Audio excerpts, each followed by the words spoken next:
All right, namaste everyone. Thank you all for being here at Lotus Flower Wellness Temple.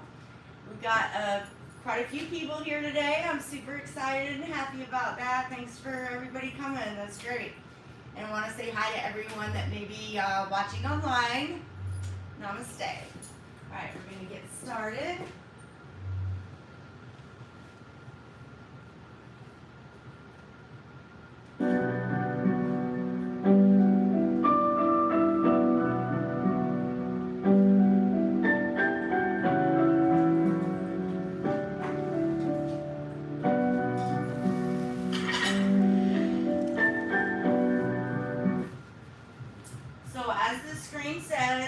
Everyone is welcome and loved here, and it's so true. This is a place of growth and transformation, and so we're here. We come together every Sunday and help in that very mission. So everyone is welcome and loved here.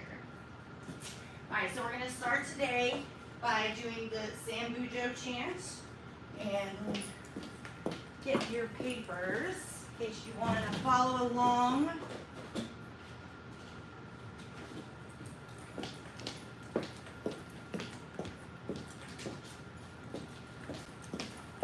And I'm going to be quite honest, it's not the easiest to catch. Well, can y'all maybe share? Sure.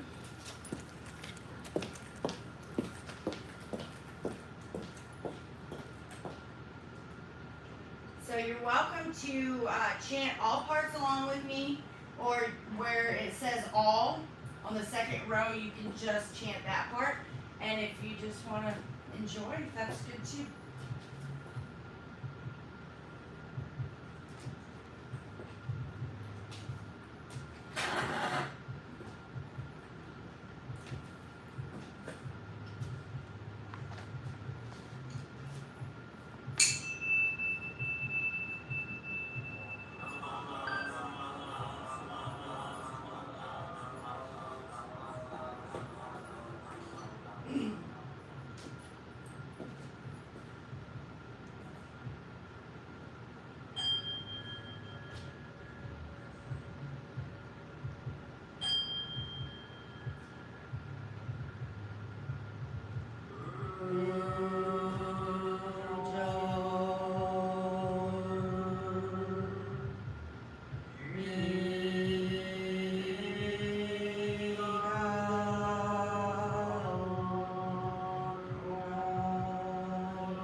Awesome.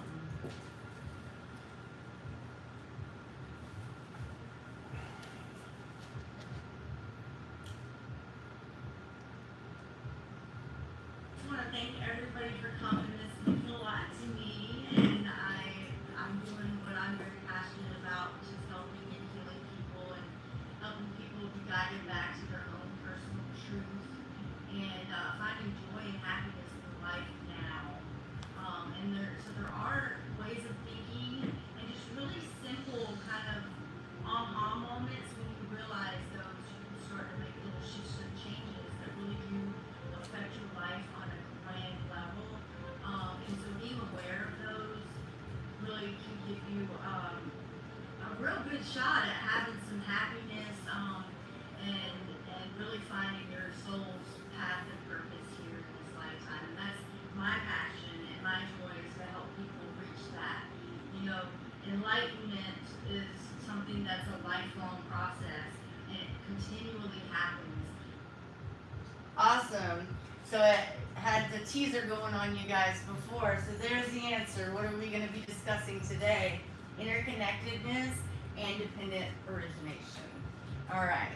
So before we get into that, we want to go ahead and welcome the Buddhas of all times to our temple. So if you want to follow along on the page, it's at the bottom, and we can just go together. So we respectfully welcome Amida Buddha to our temple as we scatter flowers of joy. We respectfully welcome Sakyami Buddha to our temple as we scatter flowers of joy. We respectfully welcome the Buddhas of all times and places to our temple as we scatter flowers of joy. Awesome. And so on to the next page, we have the 6 paramitas. So I will read the leader part and then all. All right, so giving. May I be generous and helpful.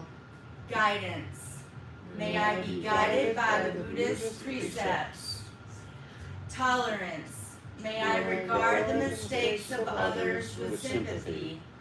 Perseverance. May I do the best of all things. Meditation. May I reflect deeply on my life through the Buddha's teachings. Insight. May I understand the meaning of Namo Amida Butsu. And so something special today. Normally we read only the top of the Buddhasattva vows, but I think it's time to move on, right? So we're going to read part 2 today, and I was super excited about that when it came to me last night. I'm like, okay, but it's in the air. It's time to understand that's what we're here for. So we'll all read together. Beings are numberless. I vow to save them. Desires are inexhaustible. I vow to end them. Dharma gates are boundless. I vow to enter them. Buddha's way is unsurpassable. I vow to become it. So now part 2. The many beings are numberless. I vow to save them. Greed, hatred, and ignorance rise endlessly. I vow to abandon them. Dharma gates are countless. I vow to wait to them. Buddha's way is unsurpassed. I vow to embody it fully. Awesome. All right, and that is where we end on that. Oh, actually, there was something else that I did want to just kind of point out today. So, the temple, the Buddhist word for temple, place of restoration, guidance, essentially where you're at right now, is a Sangha. So Sangha. And so just the formal terminology for the place that we come together to share this path and work together to walk the path. So that's kind of our home here. And then, of course, we know the Dharma is kind of the steps, the guidance. Like I'm not going to say rules because there's not. It's just the guidance that you have before you, which would be the Noble Eightfold Path, the Four Noble Truths, and all that great stuff. And anybody that doesn't know now, we can catch you up for certain because it's beautiful work and it's available. So, all right. So moving on. All right. So interconnectedness and dependent origination. Very big topic. And it's we're going to get a little deeper into that today. So I want to start with this video here.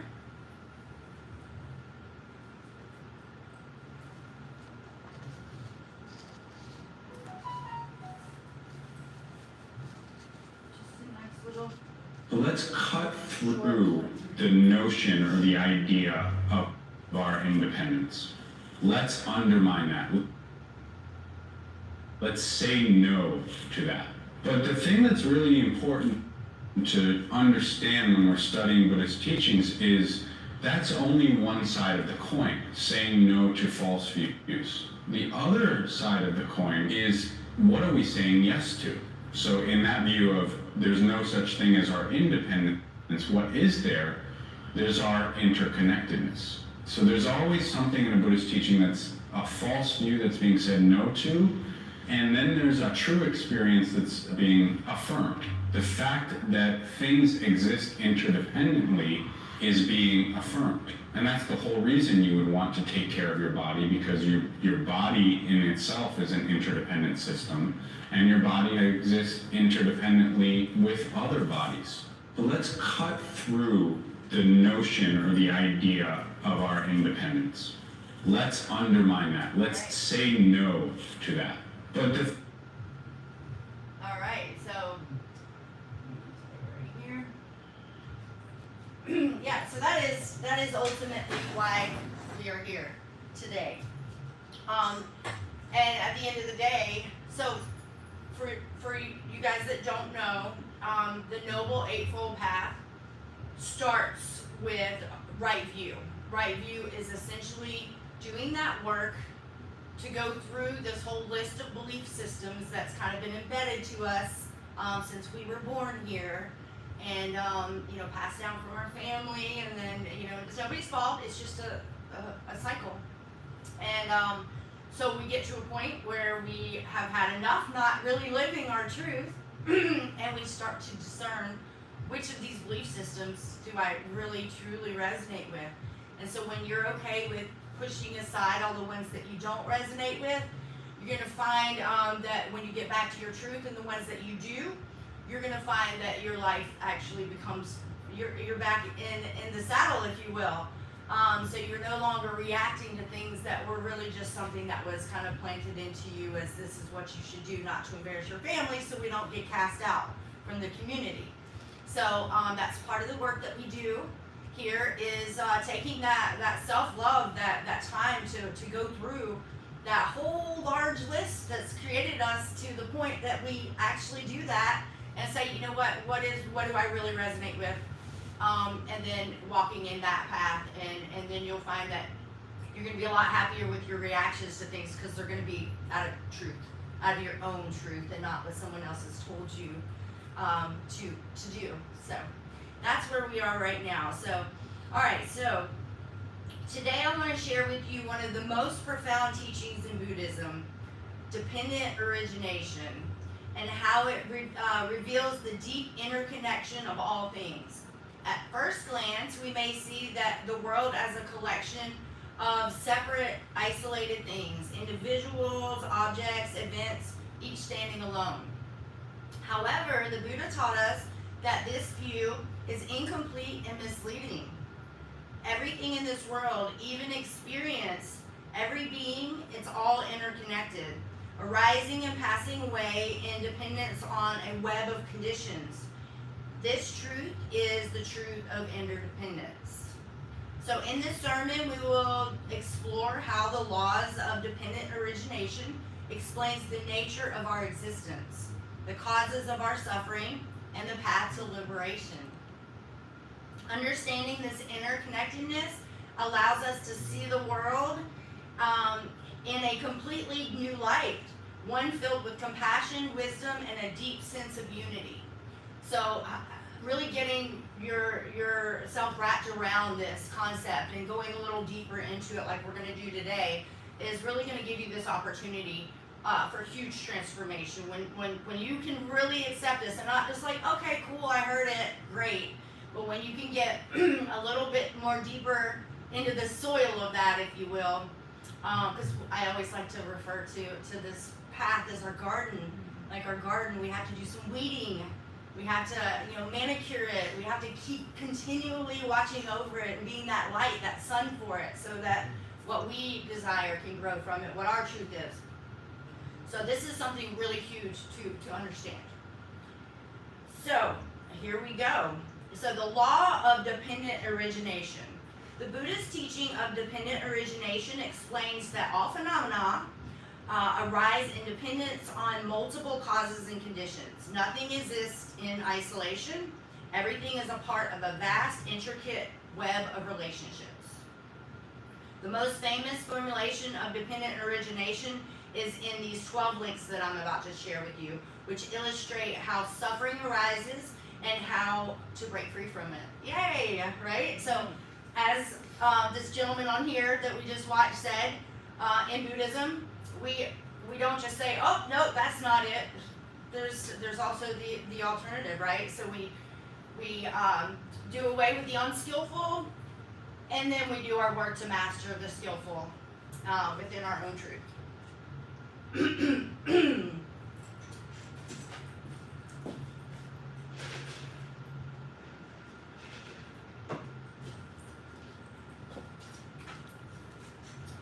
All right, so these 12 are going to, I skipped a part there. These 12 links describe these cycles, and these 12 links basically help you break free from samsara. So samsara is the cycle of birth, death, and rebirth. So essentially, if you think about it like a school, and if you haven't done the work to graduate, or at least to that next level in school, then you're going to be held back, right? You're going to go back to that same level, and whatever you missed out on, you may have a different teacher, you may even move to another county and go to a completely different school, but all the same, you're not ready to go to that next grade. You're not prepared. So nobody's going to be like, oh, just go ahead, because you're just not going to, if you couldn't do this one, you're not going to be able to do the next. So such is the way that things operate here. So here we go. Number one is ignorance. So not understanding the true nature of reality. And so the Pali word for that is avijja. And if anybody wants a copy of this later, you can definitely get that from me.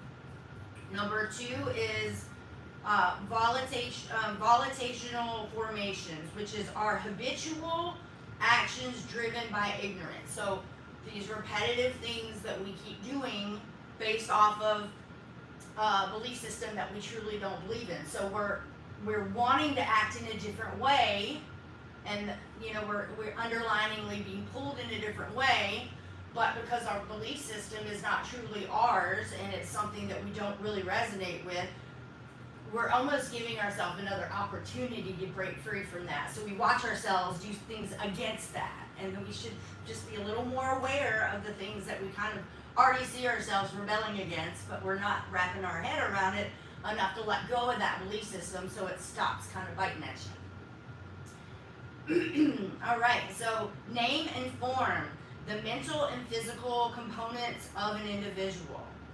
So, and that is nama rupa. Nama rupa. So number 5 is the 6 senses, which is salayanta, the facilities of sight, hearing, touch, taste, smell, and mind. Then number 6 is contact, which is fiesa, the meeting of the senses with other objects. Then we have number 7, which is vedana, the pleasant, unpleasant, or neutral experiences that arise from contact. So, right, every time we mix our energy with others' energy, we're going to have different feelings that arise from that, right? Whether it be pleasant, unpleasant, or neutral. And that's just a fact. It just happens. This is what we're all energy beings, and you can't separate it. It's just free flowing. And so when we come into contact with others, our energy mixes with theirs, and it does have an effect on us. And either someone's kind of pulling the energy down or up. So idealistically, we can kind of master our own energy where it's not fluctuating so much, where we are vibing where we're vibing and it's not affected so much. And that is part of the work that we're doing. Except for it is very affecting, where it can help vibe up energy. All right, and so then we have craving, which is tanha, the desire for pleasure, existence, and non-existence. And then 9 is clinging, upadana, the attachment of craving leading to further suffering. 10 is becoming, which is bhava, the formation of new states of existence based on our clinging. 11 is birth, which is jata, the actual arising of new life or experience. And then 12, last but not least, is old age and death, which is jara marana, the inevitable decay and ending of all things. So in Buddhism, one of the core teachings is that everything changes. Like everything is constantly in changing. Whatever way it's growing or not growing, dying away, everything is constantly in a process of change. Okay, so these 12 links show how ignorance leads to craving, which is in turn leading to suffering, perpetuating the cycle of samsara. So samsara is birth and death and the rebirth. But the Buddha also taught that if we understand these links, we can reverse the process and break free from the cycle of suffering. By seeing the interdependence of all phenomena, we can weaken our attachments and reduce our cravings and ultimately bring an end to the suffering. So awareness is power. And of course, once you getting aware, that is power. But imagine how much more powerful it is when you integrate these things into your life, into your actions, into the way that you treat people, into the way that you have respect for your own boundaries. There's many things that we do have to kind of incorporate. We have to have these truths, our truths, really shine its light in every single part of our path and our light, and get back to that authentic, true self of us. Because each of us are unique for a reason. We all have oneness, and we're all sparks of the same greatness, all having unique, different experiences. So letting go of expecting to be like someone else and that holds a lot of people in this wheel of just perpetual, like, round and round, not getting where you are meant to be. So when we can let go of that and start focusing our energy on being who we are, and getting back to that authentic, I call it the resurrection, resurrecting the things we've shoved down into ourselves so that we could please other people and not be cast out. So when we can get past that, caring about that anymore, and put that energy back into caring about birthing our truth and shining our light, game changer. So, and that's why I do what I do. I'm a liberator. I'm super happy that y'all are taking the time to put some effort into yourself, your path, your life. That just makes me super happy, and I will continue to do this as long as I'm here on this earth, because that's what I came here to do. So I'm so happy that y'all are taking part in it. So here, with this understanding, it helps us to realize that our suffering is not an isolated phenomenon, okay? That essentially the results of what we do really does affect everyone and everything around us energetically. And so that means our happiness and our sorrows, when we're feeling these feelings, I think it's really easy to be like, oh, it's just me. But as I said before, how our energy intertwines and connects, ultimately it is kind of a more of a energy that we're picking up on from others as well. So when we can realize more so to master our own actions and be back in a place where we are not kicking ourselves over how we were, blasted somebody earlier today and having that guilt and shame over that. But when we can start to be more responsible with our power, we're going to find that not only is that helping us in our path, but it's sending that energy out exponentially. And so you really are kind of healing the world at the same time, which is so beautiful. So interconnectedness and the nature of suffering. The teachings of interconnectedness help us to understand the nature of suffering. When we think of suffering as something personal, something that helps us as individuals, that's one side of the coin. But in truth, our suffering is connected with others. And I just said that, so definitely important to say it again. We are not isolated beings. We are all woven in a web of relationships with all living things, and we are, and our actions have ripple effects. Just, raindrop drops on the water, it's very similar. Like we do have a lot larger effect on change than we do realize. So everybody take a moment just to consider your actions and how they have affected others. And I'm sure that you can remember times that it was good and bad. But the cool thing about this path is that no matter what you've done in the past, no matter what kind of karma you have accumulated in the past, this very now, this moment, you can make a commitment to start exchanging the unskillful out for skillful. And just like, say you have a glass of water and it's salt water, and you drop a little bit of pure water in that salt water. Well, guess what? It's not going to make much of a difference.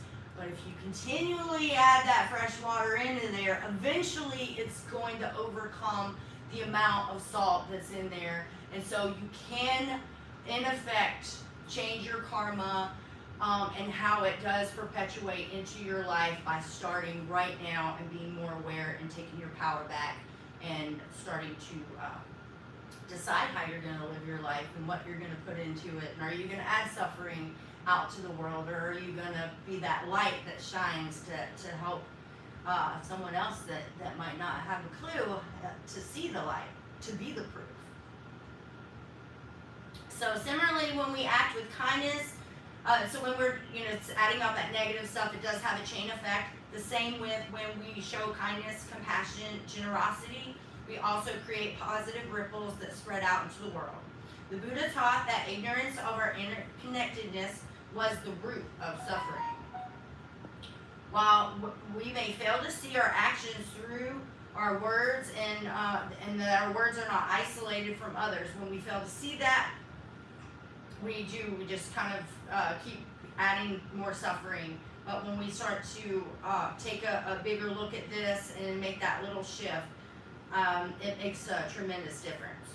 So by understanding how our desires, our fears, and our attachment arises based on conditions around us, we begin to see how our suffering is interconnected with the suffering of others. This insight is what leads us to compassion. And it really does. Like when you do the work for yourself and you hold a space for yourself to have that your authentic truth in your light, and you stop worrying about trying to please everybody else and be like them, it really does give you this a compassion. You start to have a compassion that other people deserve that, and they're at different parts of their path and very different paths, but having it for yourself just naturally, a cause and effect of that, cause effect is that it changes the way that you think. So then therefore you become less judgmental over other people. You do replace that with this compassion that everybody is working their path. And maybe just like the Buddha seeing, so the Buddha became the Buddha because he saw for the first time in his life someone that was really joyous and happy in their work and just living in the now, and he was a hunchback monk and out plowing the fields, and he made such a big difference on this world just by having that happy joy in his work. And the Buddha, before he became the Buddha, vowed to become the Buddha, he saw this and just stopped being a prince and walked away from the palace and went on this path. So we do have an effect on people, and it can change the world. It really can. And it changes, most definitely it changes your world. And from there, everything you create from there on out is changed, which is beautiful. So that new earth energy is stacking. All right. So this insight is what leads us to compassion. When we understand that our happiness and the happiness of others are intertwined, we are more likely to act with love and kindness, not just for our own benefit, but for the benefit of all beings. So now, living with awareness of interdependence. Once we understand the principles of interconnectedness, we can begin to apply it to our everyday lives. This awareness of interdependence shifts how we relate to the world. We see that our actions, no matter how big or how small, have consequences, not just for ourselves, but for others in the world around us. For example, consider your relationship with others. We may feel frustrated or angry towards someone that has wronged us. But when we see the larger picture, we begin to realize that our actions too arise from causes and effects and different conditions, perhaps from their own suffering and ignorance and fear. So what we're doing here is just literally having more compassion. We're, instead of saying, oh wow, they did us wrong, we're now saying, they obviously have some scars. They obviously have been through some stuff that led to this action. And so therefore, having that compassion, we're not focusing on, oh, we're a victim, they just hurt us. Now we're powerful, because now we're being the healer. And we're sending out a completely different energy than claiming a victim role. Now we're like, oh, I see, like, yeah, they did, but that's come from something they've experienced or some pain point that they haven't been healed from. And so having that compassion and not focusing on that bad aspect, but sending out a love and a understanding compassion, which is healing, versus taking on that pain and more scars for yourself. So huge different energy. Powerful versus very weak. And that's what I'm teaching here, how to take your power back and how to be a responsible creator. Responsible, loving, compassionate, and authentic. All right, so it does help us harvest harvest patience, understanding, and empathy as well, because you first you have to do that with yourself, and then it just becomes a part of your energy. So similarly, when we engage in the world, whether it is in our work, our family life, or in our community, we begin to see how everything is connected. These choices that we make, the choices we make in terms of consumption, the way that we treat the environment, the way that we interact with our coworkers, all of these things have an impact on the greater whole. And when we act with mindfulness and awareness of interconnectedness, we help to create a world that is more harmonious, compassionate, and just. Right? So instead of sitting around complaining about how the world isn't, whatnot, we can be that change, right? We can literally be that change, and that's literally why we're here. That's what we're doing here. So living with the understanding of interdependentness, and also means recognizing that we are not alone in our suffering or in our joy. When we meditate on the idea that we are bound together by a shared humanity, we develop a sense of unity and connection. We begin to let go of false senses of separation that cause so much conflict and suffering, right? So just, understanding these truths, you get back to that, the real concept of oneness, right? It's easy to say, it's easy to spell, it's really easy for somebody to think that they understand it, but it goes a lot deeper, right? And when you really wrap yourself around it and you get to a knowing about it where you can, you start to see the effects that you have. But first we have to practice walking in the path, and then you do come to these experiences where you have then the proof and it becomes the knowing. So, and then it actually becomes your second nature or your first nature. You get it back. But it does take a little work to get back there, but then it does. There's a point where it becomes just who you are, your truth. And so then it's really easy to walk in joy in your path and trust that is supported because you're doing your thing and you're doing the whole reason you came here. So similarly, when we engage in the world, whether it's in our, I already read that, so we'll go further. So living with the understanding of interdependence also means recognizing that we're not alone, and that what we do really affects not only us, but everyone else. So the path to liberation through understanding. The path of liberation, according to the Buddha, is to understand the interdependent nature of all things and to act in harmony with this understanding. When we recognize that our suffering is interconnected with the suffering of others, we naturally develop a deep sense of compassion. We begin to see that that it's not just our own suffering, but that it's tied to others. And so when we cease our suffering, when we do this work, we're really healing so much more than we can. And I've always had a knowing in my soul, and I guess I came with it, but when we heal something within ourselves, in our energy line, our family line, we're literally healing 3 generations back and 3 generations forward. We're so connected with our family line, but then when you remember that we're all family, we're all one, it really spreads out so big. So it's big work we're doing here. So understanding dependent origination helps us to see that nothing is fixed or permanent. All things arise and pass. That's why I said 3 generations backwards too, right? So imagine that, right? That's time traveling, right? But because of the fact that nothing is fixed and nothing is permanent, that's a truth. You can do that, because things can be changed. When you come to a place of a higher vibration, it trumps it. Think about the chess players and stuff or whatever.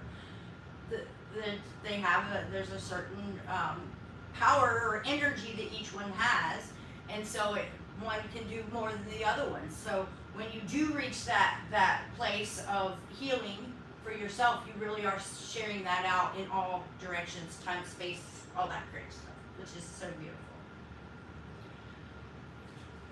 All right, so the Buddhist teachings offer us a path to wisdom, ethical conduct, and mental discipline. each of them helping us to cultivate an awareness of interconnectedness nature of our reality. The walking in this path, we awaken to the truth of non-self, right? Because that's what we really just talked about, right? Is like that what we like to think of is like, oh, ourself. But all the things we just talked about kind of shines a little bit of a brighter light on that. Like, am I just myself? Right? So back to that oneness thing again. So by walking in this path and awakening to the truth of non-self, the realization that we are not separate, isolated entities, but a part of a vast web of life. When we let go of our sense of separation, we begin to experience true freedom and peace. And as far as I'm concerned, that's really the only true freedom there really is that truth, being, set free by the truth. But you have to walk the path and pick up the little breadcrumbs and do the work and go back through your life. And a lot of people get hung up on that. And there's a word for it too, the dark night of the soul, is essentially where you have to you wake up to a point to where you're like, okay, I'm starting to discern, I'm starting to come more into my truth. But now everything that I've lived now seems like it might be a little bit of a lie. Some of the things that I used to believe are not so true anymore. So we have to go back and calculate some of this stuff we've experienced.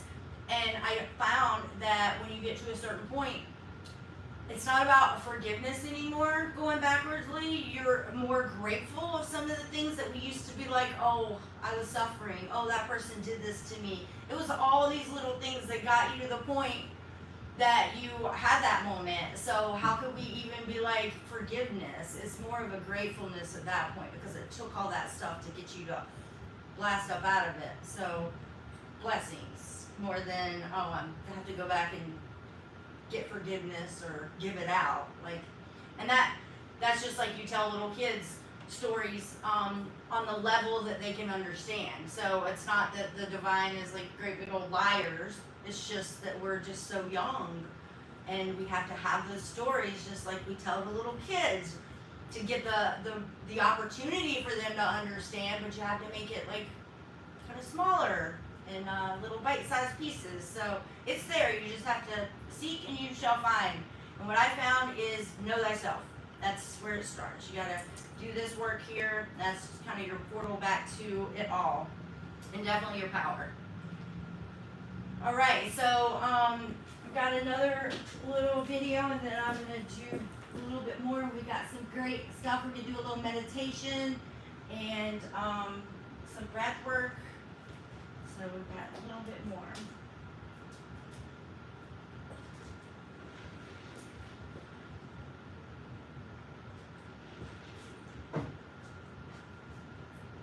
Buddhism teaches us that wisdom expresses itself in behavior. The clearer we see ourselves and the world around us, the less we mistreat ourselves and others. Virtuous conduct is not only the precursor of wisdom, but also its outcome. The easiest way to evaluate a student's understanding of Buddhism is not through a written test of their intellectual knowledge of Dhamma, but by an examination of their conduct, what they do, what they don't do, and why. Similarly, meditators cannot assume that profound experiences on the sitting mat are necessarily an indication of long-term progress towards liberation. A more reliable sign would be a growing sense of gratitude and appreciation for all the good things they have received in their lives. Even more importantly, whether meditation has led them to understand the relationship between action, speech, and mind to such a degree that they shrink away from the very idea of transgressing any of the 5 precepts. Buddhism teaches us that wisdom expresses itself in behavior. The clearer we see ourselves and the world around us, the less... Even though I prepared that, it still made me cry a little bit. Just because it's so true. Like, that's how you know how you're graduating. A lot of people are waiting for somebody to judge them, but guess what? Our light, how we feel about ourselves, that's what our light is. How we feel about ourselves shining out in an energetic form. So guess who the judger is? You. Because guess what's being looked at? Your light. So how you feel about yourself really comes down to you. And of course, if you're not back to your authentic true self, there's going to always be turmoil there because you're trying to help yourself get back to that place. So yeah, at the end of the day, stop worrying about all that stuff. Stop. Just focus on getting back to your truth, your authentic truth, and it just nothing in the world can replace it. It's just amazing. So I do highly recommend it. And again, that's why I'm here. This is why I'm on this planet. So yeah. So understanding dependent origination helps us to see that nothing is fixed and permanent. That's just a really great thing to really remember, you guys. No matter how things might seem in one moment, it's going to change. It's going to change if you keep your thoughts positive and you start to get to a place where you have higher expectations for the things that are going to happen to you. That's really where you're starting to work with controlling and doing your part to add into that garden of yours and everything. But if you expect it to be just, the way that your past was or the way that you've seen other people's past be, then you're really just projecting more of that into your space. And so when we can get to a place where we start to feel better about our actions, our words, what we're adding into the world, how we're treating other people, trust me, naturally, cause and effect, naturally you're going to start expecting more great things for yourself. You're going to get more connected with your divine self. We're eternal, multidimensional divine beings here learning how to be responsible creators. The earth is a school for all of us, and we're doing big work here. So when you really get to be at a wise place, you start to realize that that's your most important work. That's what you're here to do. And it's sometimes really hard because we've got so many things, so many dogmas that teach us to be in fear and to think that someone's like over us all the time and that we need someone to come and save us and stuff. And the whole truth of it is we're here to awaken back up to our truth and do the work. And it's, people like to stay comfortable in a place of non-change, but that's not true. Everything changes. So that's a waste of time and a false sense of security anyway. So, start to get back to the truth, and you will, if you stay on the path, you're gonna cease some of that suffering, and you're gonna also be the light that shines to help other people do it too, which is actually so beautiful. All right, so the Buddha's teachings offers us the path to wisdom, ethical conduct, and mental discipline, right? That's the Noble Eightfold Path. And very simply, there's step-by-step things that you can start to work with. Week by week is how we've done it, right? Week by week, very mindful from one week to the next, and integration and everything. So it's definitely available. I know we've got some new people today. It's available just the same to you guys as it was to Quinn. I'm right here. We've recorded it all right. It's all accessible, and Quinn and I both have no problem sitting down, each one of you individually, and walking you through all of it again. So if you're interested, we are definitely here to help, right, Quinn? Mm-hmm. All right, so here we go. In conclusion, I invite you all this week to reflect on your interconnectedness of all things in your life. Recognize how your actions and your thoughts affect the world around you, and in turn, the world shapes, and then in turn, the world shapes who you are. So when we're putting things out, right, if we don't like what we did, well, guess what? You're going to know, and by the way, that you start to experience it. Like, if you do something to somebody that is not good, guess what you're doing? You're looking over your shoulder waiting for somebody to do something to you. It just adds this fear into you. It adds this little seed of expecting it to come back. You can cease that. You can stop it by just watching what you do and how you're treating other people. And then you go home not kicking yourself over, oh, maybe I shouldn't have snapped at that person.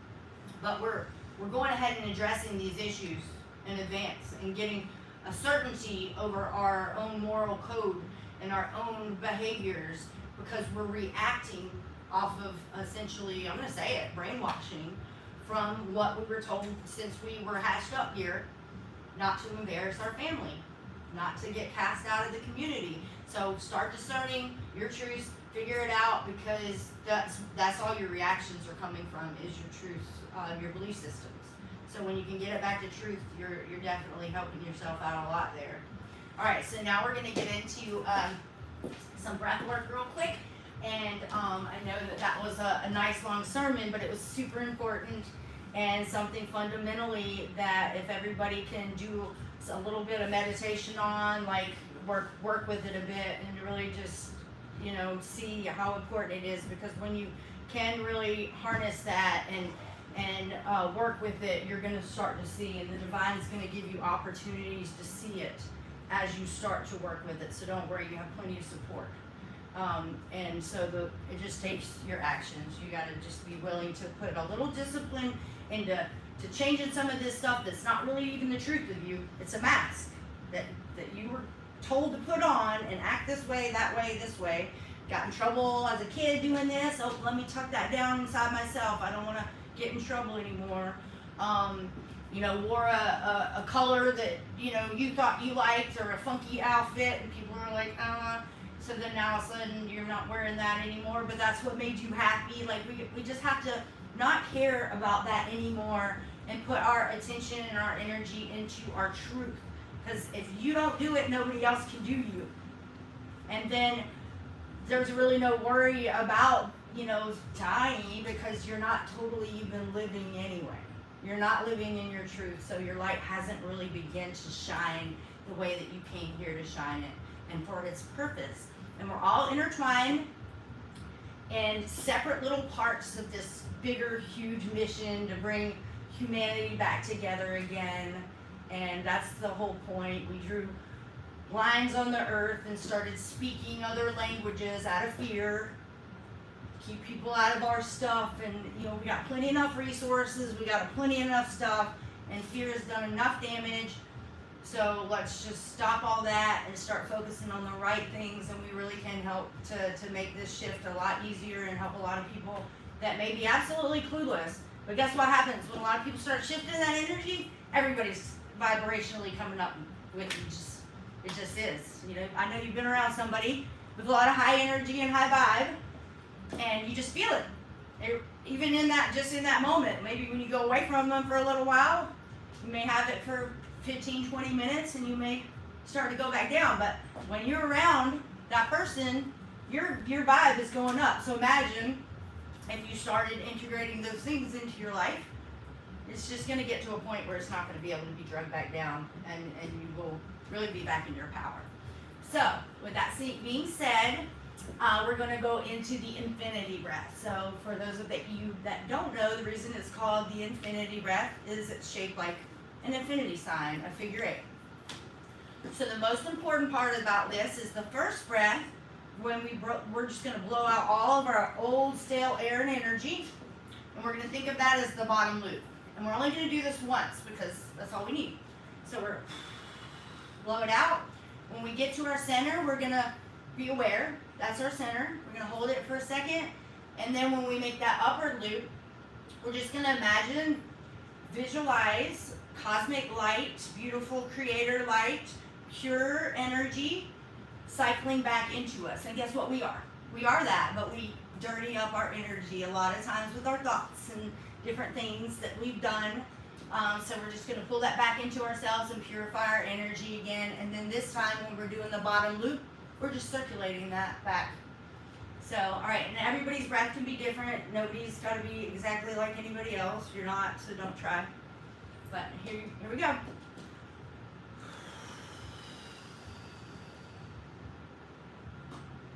Now hold in that center. And then breathe in that cosmic creator light, purifying your energy back.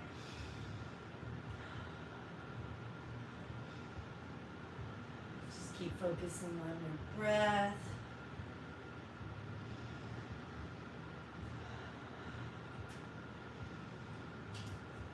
as everybody's just focusing on your breath, I'm going to start the body scan meditation.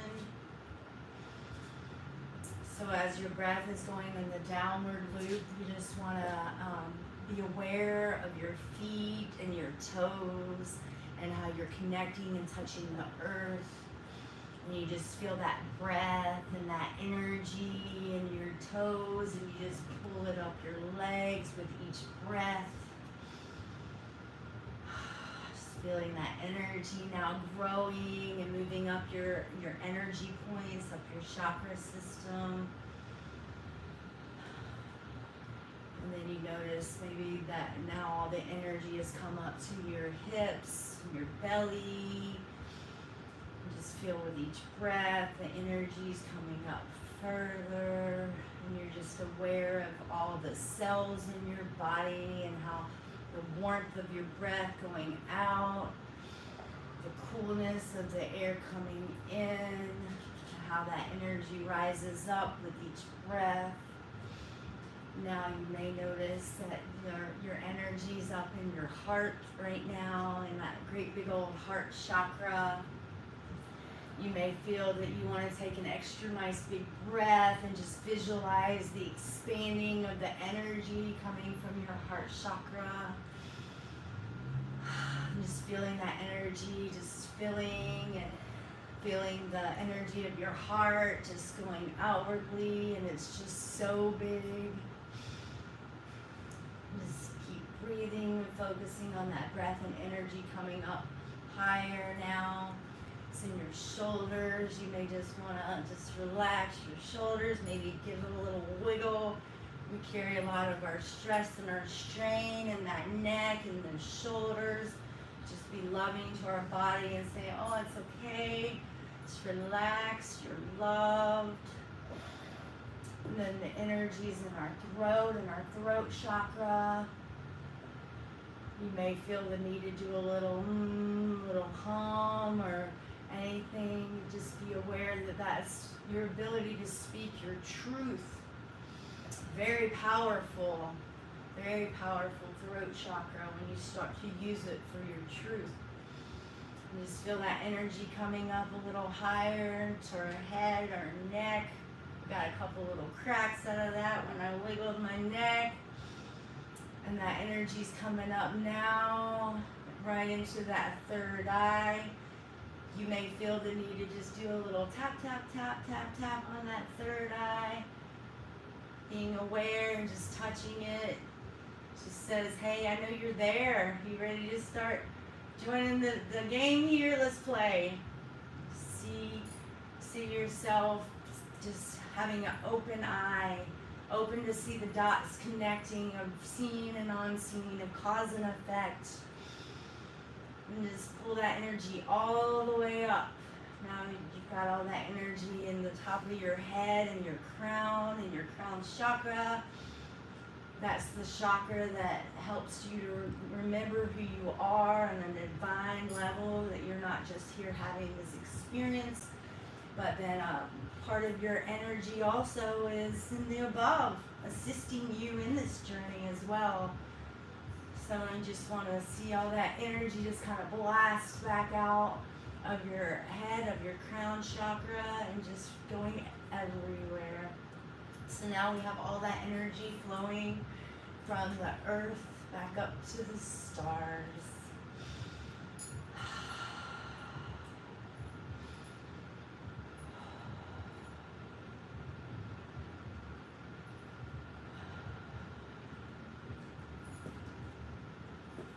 Awesome.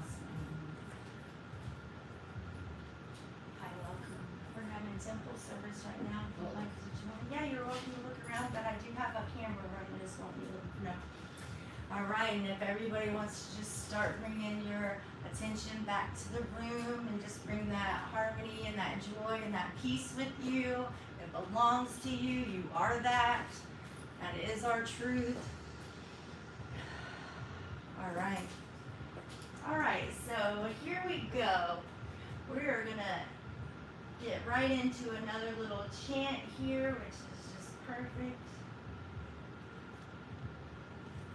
So I want to share something with you that can help you during meditations, breath work, mindfulness, just to still your mind, quiet yourself, and allow more access to hear your higher self. Yogena Tasha Bodhenuvatra Travashati Kena Yopagurat Dim Rabadam Bodhidam Patanjaliyam.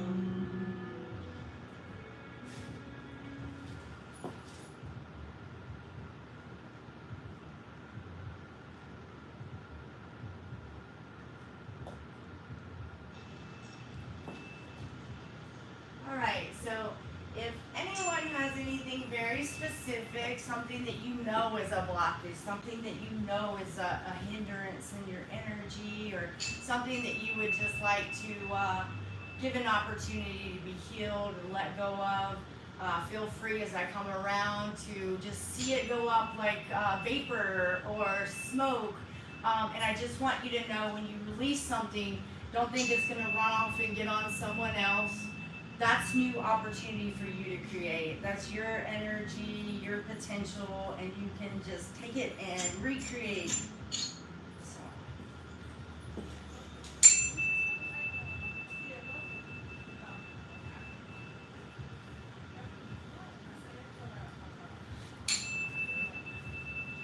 Hi y'all, welcome in.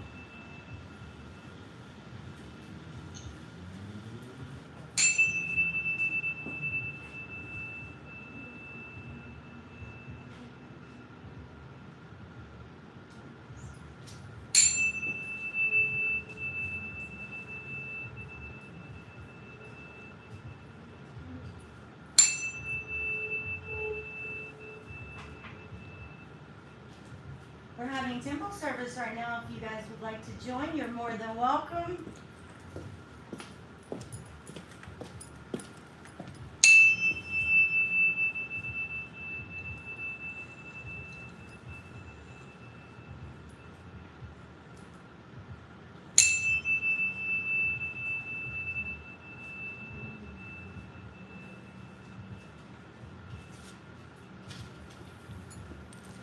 Stepping right by you. No, you're fine.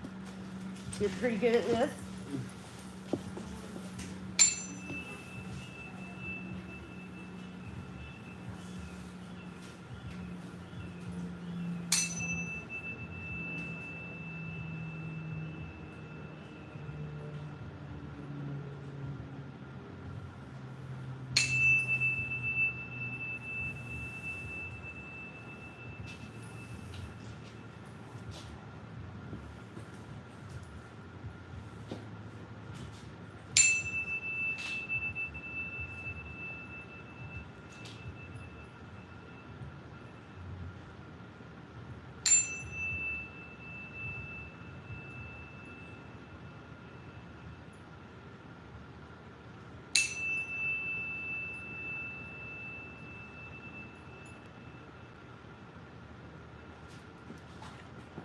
Awesome.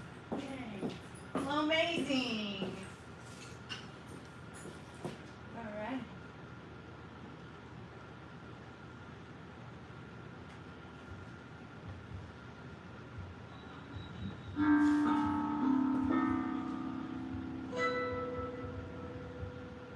Calm.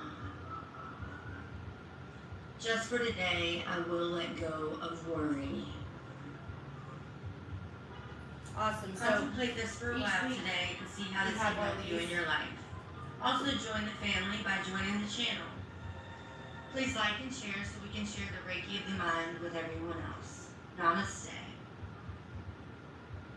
yeah, so as a Reiki master, I just want to bring this to light.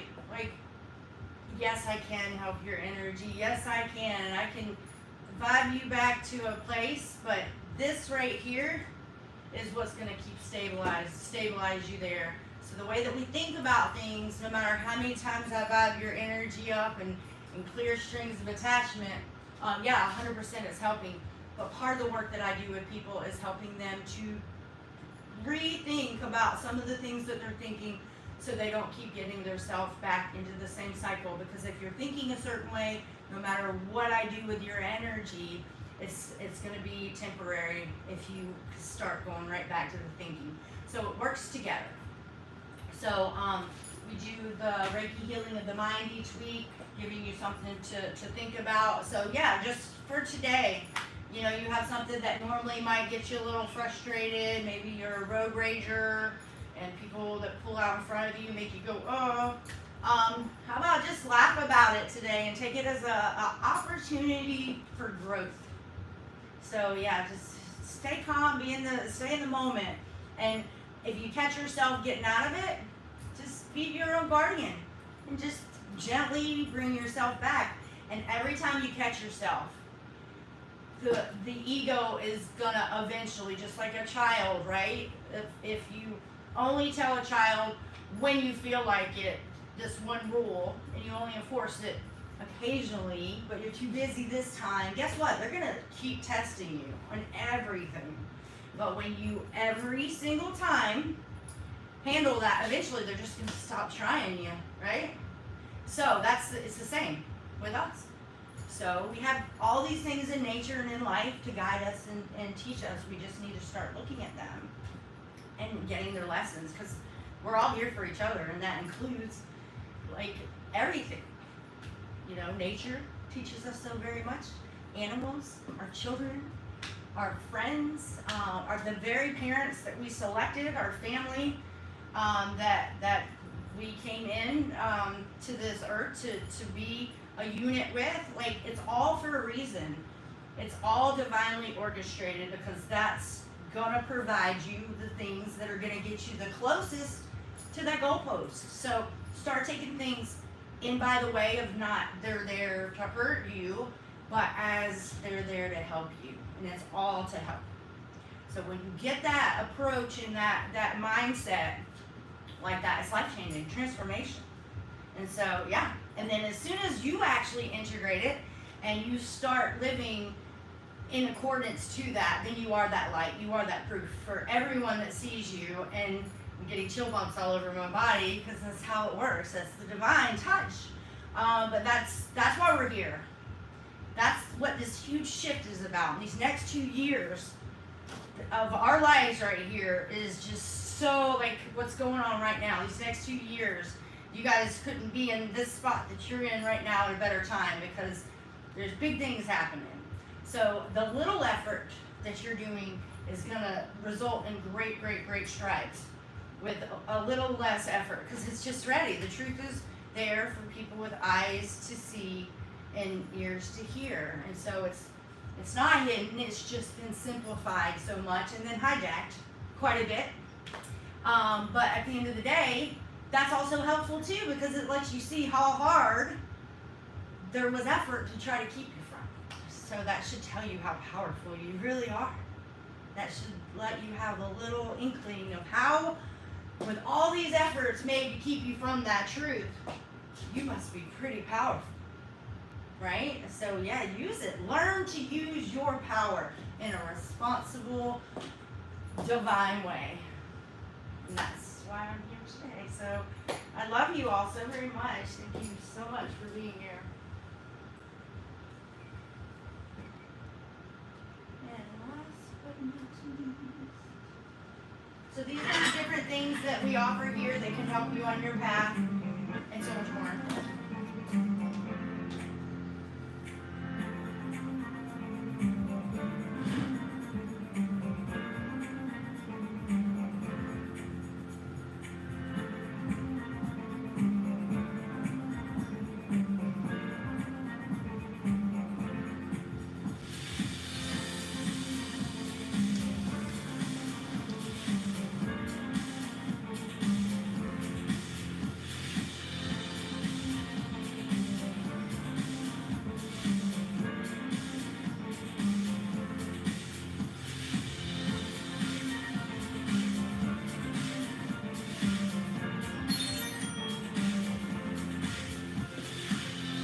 Awesome. All right. So thank you all.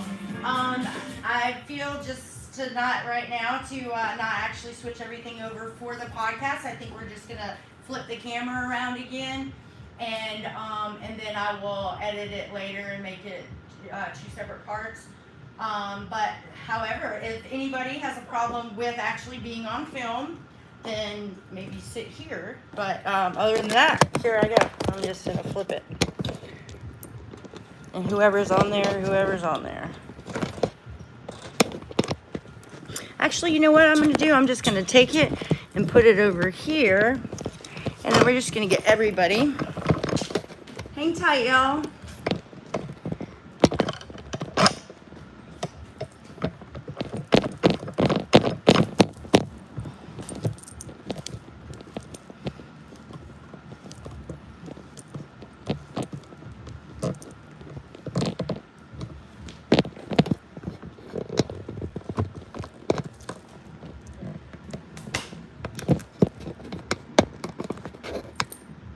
Okay, I think that does it pretty great.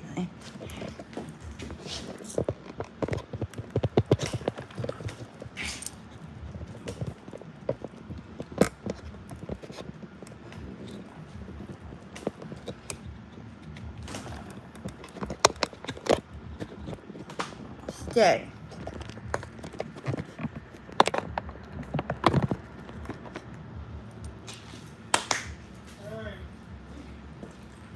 Okay.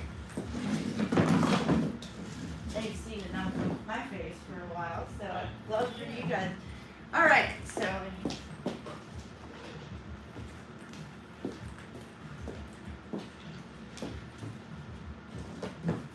All right. So we are starting the podcast right now. We just did temple service, and we're going to go right into a little discussion with everyone that's here and just talk about personal perspective and just anything anybody wants to say right now. So I'm Erin. Y'all want to go around and say who we are? No. Yeah, hey, I'm Corey. Yeah, hey. I'm Clint. Miguel. I'm Stuart. Awesome. All right. So we just talked about interconnectedness today, and like I said, I've talked enough, so I'm just gonna I'll bounce it over to you, Quinn. Do you have anything to say about today's sermon or anything that comes to you? Interconnectedness is actually something that kind of brought me into spirituality in the first place. You know, this feeling that everything and everyone is kind of interconnected, right? Like, you know, I was raised Christian, so like, you know, I went to church on Sundays, and like they taught the Bible, and they taught that like every other religion was wrong. You know, like there is no other correct religion, and that like it was, you know, bad to even listen to them. You know, it's not helpful in any way or all that sort of stuff. But like, you know, along the way, I started to, you know, learn more about the different, these different religions and these different ideas, and I started to connect dots where, like, you know, it really is all the same story. You know, it's all the same thing, and I've also kind of realized that, like, we as people are all connected. We are, you know, one.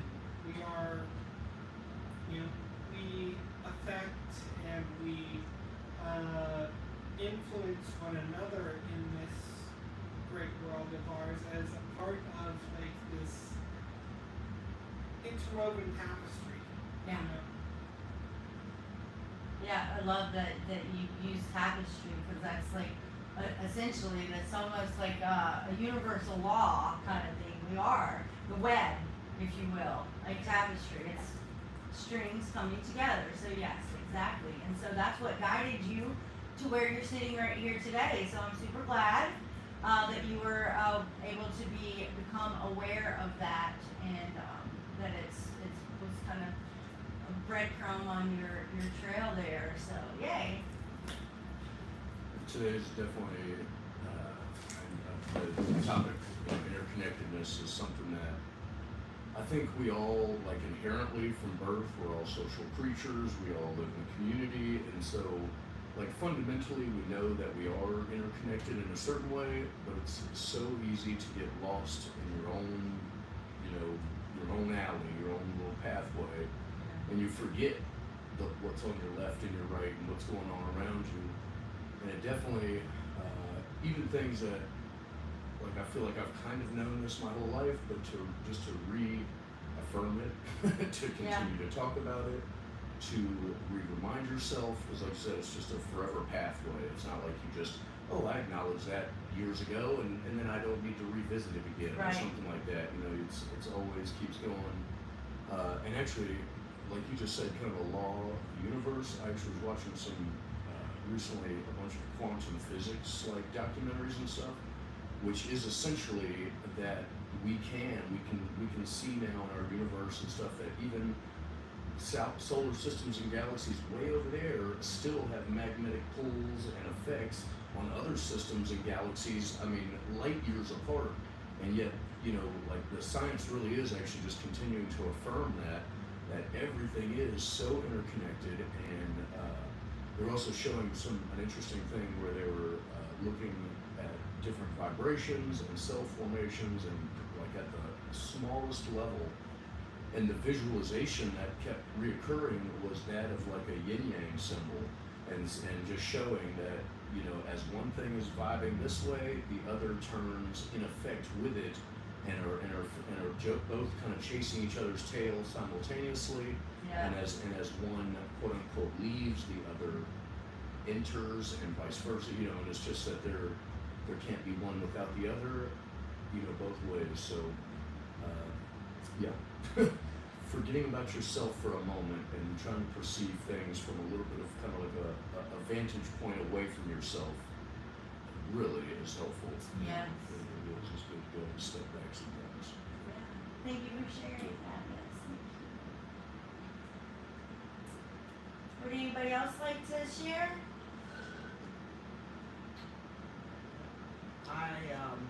As we are as social creatures, we are all interconnected spiritually. So, I remember is that you kind of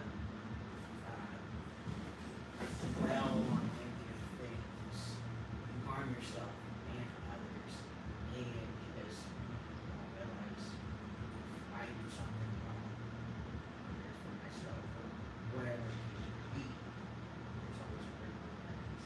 And so I might do this thing that might be good in the moment, but we realize it'll harm us or it might harm others. And that interconnectedness, it like just kind of shows that nothing that we do is ever truly just for our own self. And on the flip side, obviously, we can use that for good. So we focus on positivity, and now, okay, we do something good, but not just like in the moment kind of good, something that's long term that can help us, or something that will help other people share that positivity, or someone that's in need, or whatever the case may be. Love everybody unconditionally, whether or not you agree with what they do, or who they are, what they look like, what they believe. We are all humans on this universe.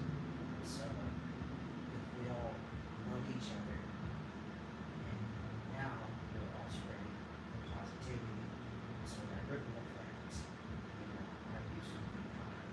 Not only does it put joy in your heart, but then it puts joy in the hearts of others, and that becomes,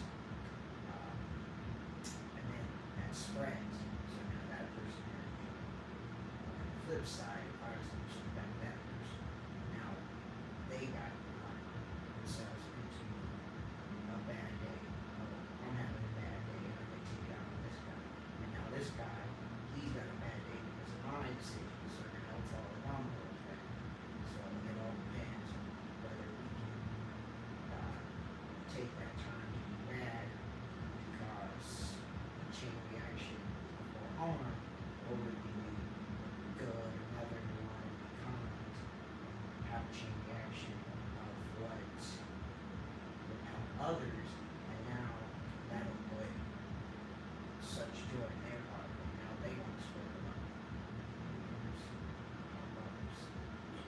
Yes, awesome. Yes, thank you for sharing that. And that is absolutely true. And we've all seen it, right? Yeah. You know, we've all seen it.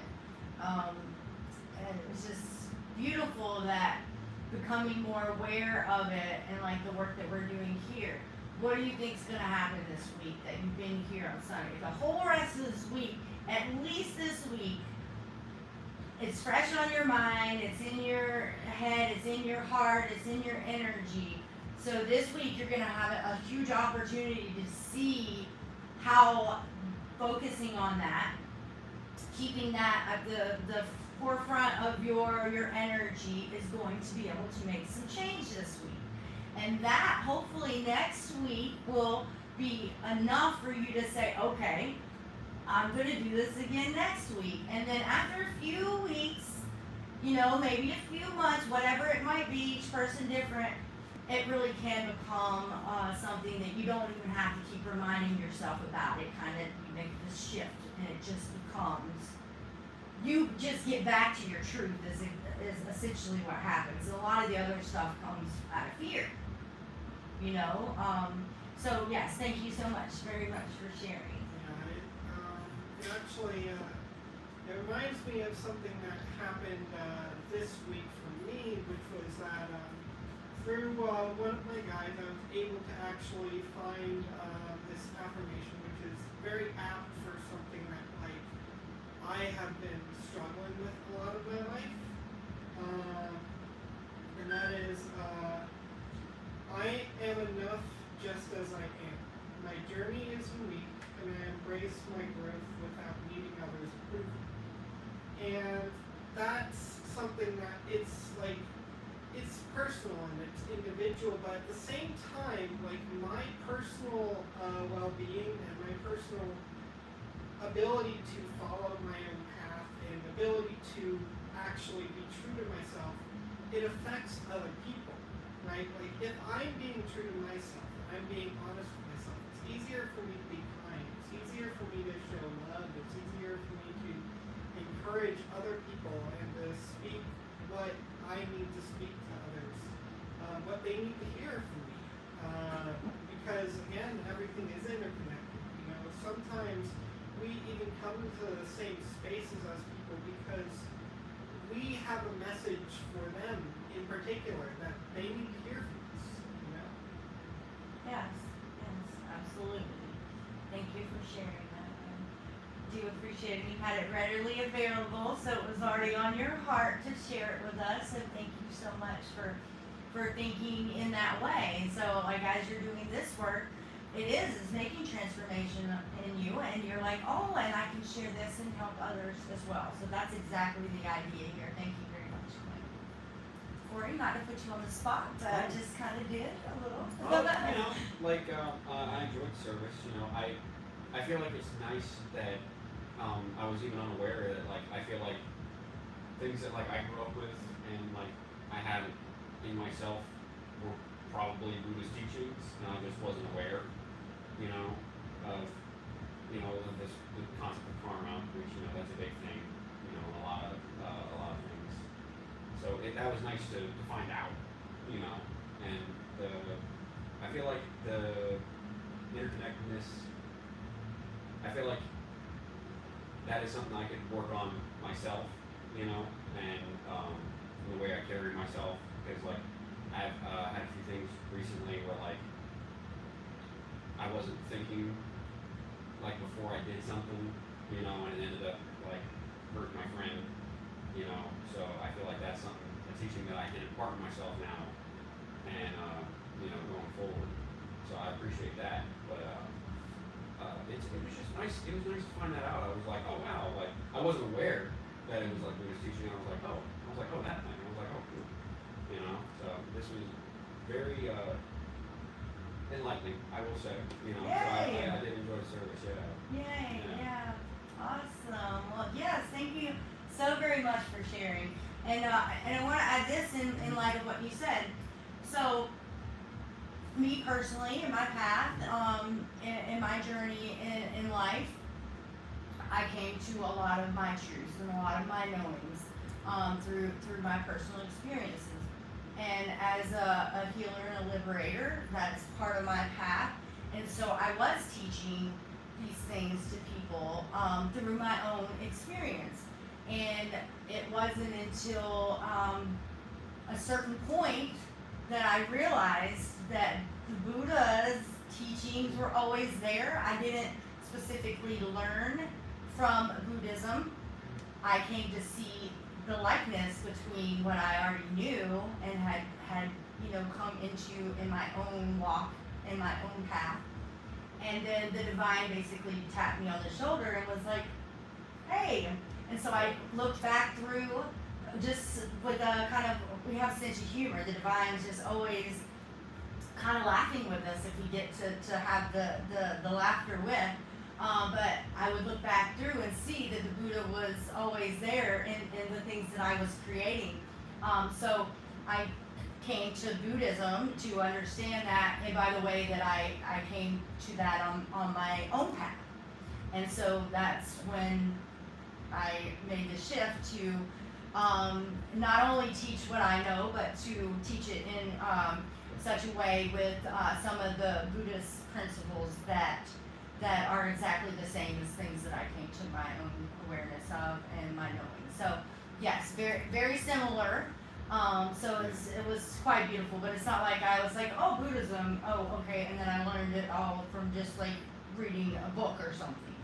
But it was kind of very divine how it happened, because I'm not, my energy is not somebody that's just going to take something else that somebody else says. I have to have that experience. I have to have those knowings in me, especially to teach it to people and say, this is truth, right? So I had to know that it was truth before I could do what I'm doing.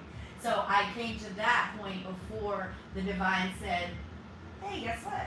The Buddha also. So it was very, very adorable to see the Buddha in my work, and then to come back around and be like, oh, okay, yeah, we'll team up. I definitely feel like there are those things like, be it religion, be it like, for me, like I found a lot of stuff that like I was already, starting to realize about myself in like astrology and stuff like that. Like, I first like had a deep look into that. Okay, well, I've got more than just the sun sign. I've got like all these other signs, and what do those mean? And then when I looked at it, I was like, wait, these are things that I actually recognize in my life that I can grow with, and I can work on that. Like I've kind of been recognizing in the background for a lot of my life, but I haven't really put a focus on. And like same with like different religious ideologies,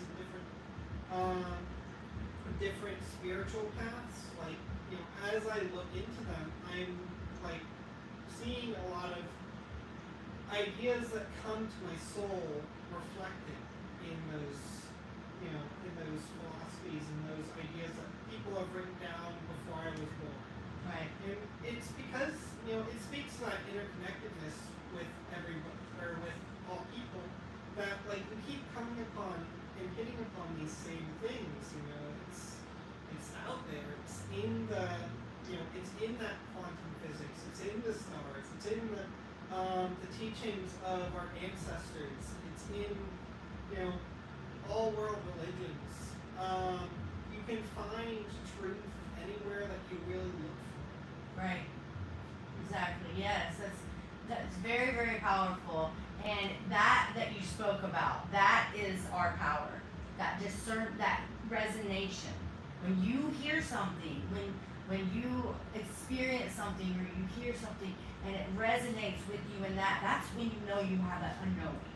That's when it comes from your soul, and nobody has to convince you of it. There's just something that arises in you, and you're like, that's truth. I know that's. I don't know how I know that, but I know. And it's just undoubtable. And that's what we should focus on and pay attention, is that we're gonna know. We're guided by our divinity that is, all knowing, and we're not meant to be all knowing here. We're meant to discover and get back to that. and that's part of the work that we're doing here. So yes, it's very powerful to point that out that you did. That's always there for us. So, and we all know when bullshit's bullshit too, right? We all know when we've heard some bullshit too, right?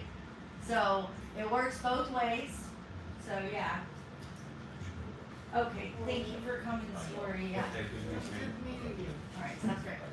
All right, so does anyone else have anything else that you would like to add to today's conversation or anything just in general?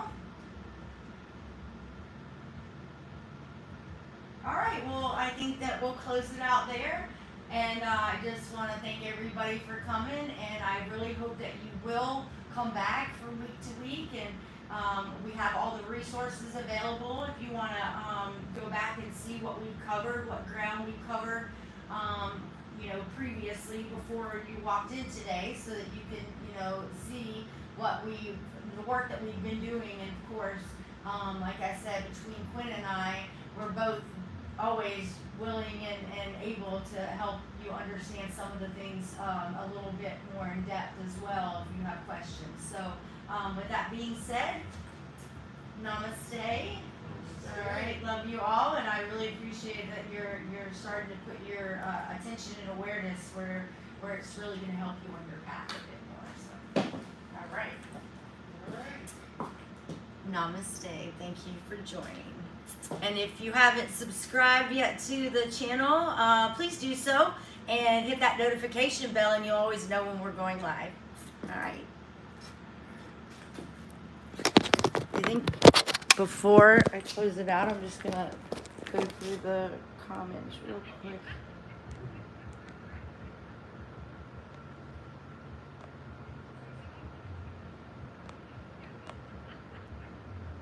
All right, awesome.